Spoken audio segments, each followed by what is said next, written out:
An inconvenient truth about gun control. The broadcast begins in 10 seconds.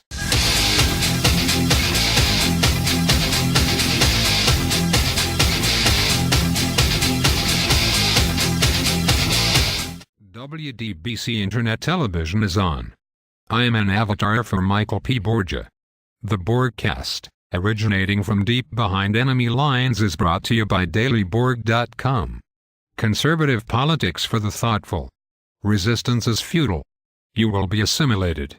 5 days after the horrific tragedy that struck in Newtown, Connecticut, the left wing already has the long knives out for your Second Amendment rights. But their rabid demands to curb your gun and self-defense rights in the name of the victims fail to overcome some important and convenient truths. We'll shed the light on those truths when the broadcast continues in a moment.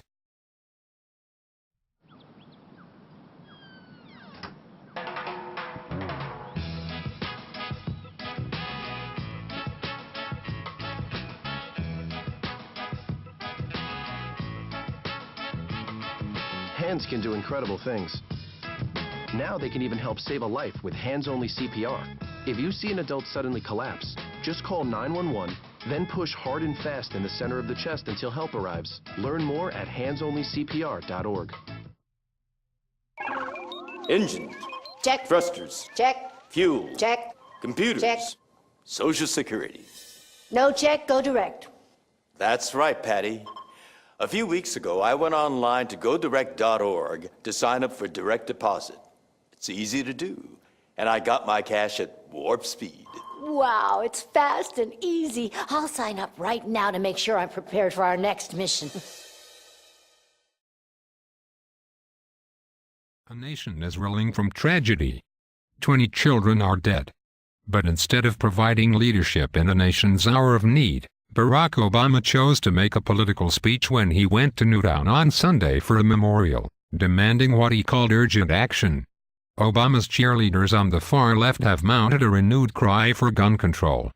But gun control comes with some inconvenient truth attached to it. Kristen Jones now joins us to shed some light. Michael, thank you. There's one simple problem with gun control laws. They don't work. That's because criminals don't obey laws. The proof is plain to see just about anywhere you care to look. In cities like Chicago and Philadelphia, with strict gun control laws, murder rates are skyrocketing.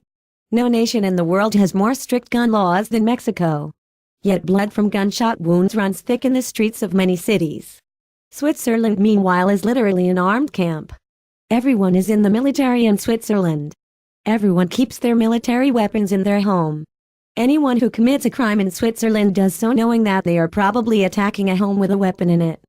Gun crime in Switzerland is virtually non-existent. The mass shooting in Newtown is the second this year to result in fatalities. The one thing that both Aurora and Newtown have in common is strict gun control laws. Both Newtown Elementary and the Aurora Theater were gun-free zones. All that turned out to mean is that there was no one there with a weapon that could have stopped the killing. 2 days ago, in New Mexico, things turned out very differently. An armed man began spraying bullets in a theater there. But there was an armed security guard present. The guard, an off-duty police officer, shot the would-be mass killer 4 times, saving countless lives. The lesson in New Mexico is that the Newtown and Aurora shootings did not occur because there are too many guns out there. In each case, there was one too few. One armed guard in plain sight at the Newtown school would have stopped the murders from occurring before they ever started. Criminals are by definition cowards. They will never advance when confronted forcibly. They will never attack where the threat of harm to themselves exists. Criminals prey upon the helpless. So if gun control laws universally fail to reduce gun violence, why do Democrats and other left-wingers so adamantly support them? The answer is simple. If you take the guns away from the citizenry, only 2 groups of people will have them: the government and the criminals. The citizenry will be defenseless. The government will then have free rein to trample upon other rights, because the citizens will be helpless to fight back. That is the reason why the Founding Fathers put the Second Amendment into the Constitution. So that we the people can keep the government in check. Because the government, like the criminals, will not advance against an armed adversary. For Democrats, Newtown represents a crisis too good to be allowed to go to waste.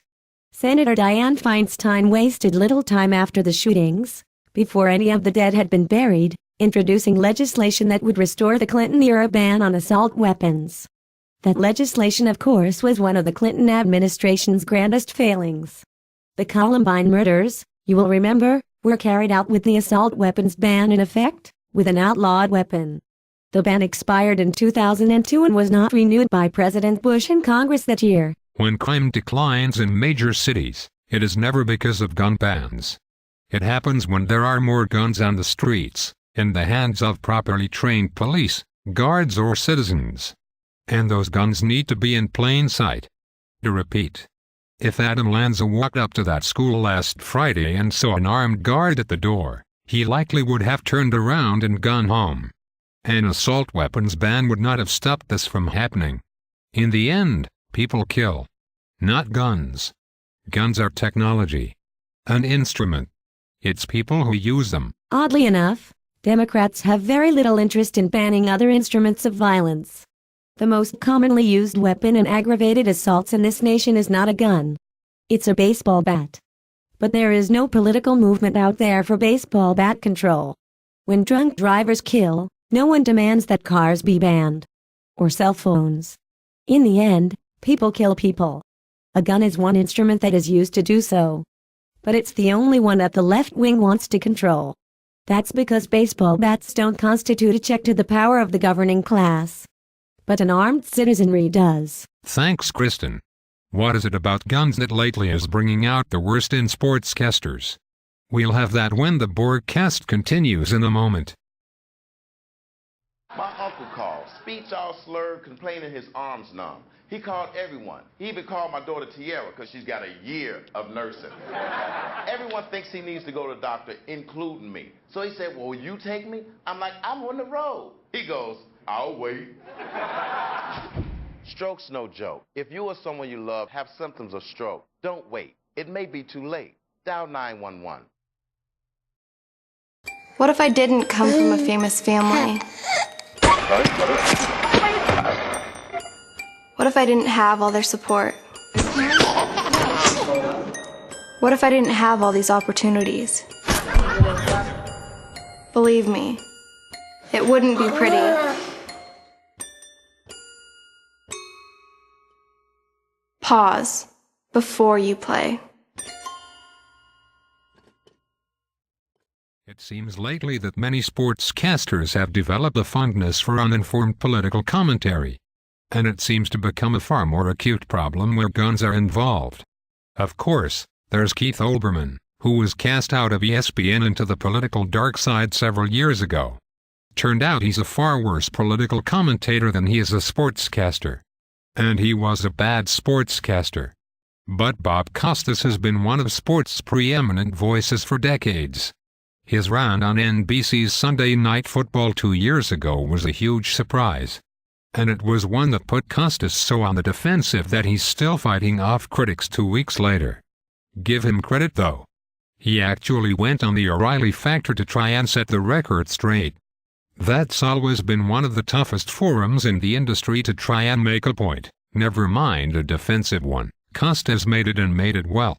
I doubt that Christopher Mad Dog Russo will visit O'Reilly anytime soon. Russo, who is known as having the biggest mouth and smallest mind in sportscasting, was cast out of New York's flagship sports station 3 years ago. He now toils in obscurity on SiriusXM. Earlier this week, Russo demonstrated he knows even less about politics than he does about sports when he joined a colored and ill-informed rant about the Republican Party, the Koch brothers and guns.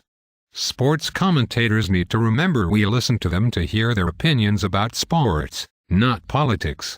So next time Mad Dog gets the urge to share left-wing political wisdom on his sports show, I have 2 words of advice for him. Shut up. You have been assimilated.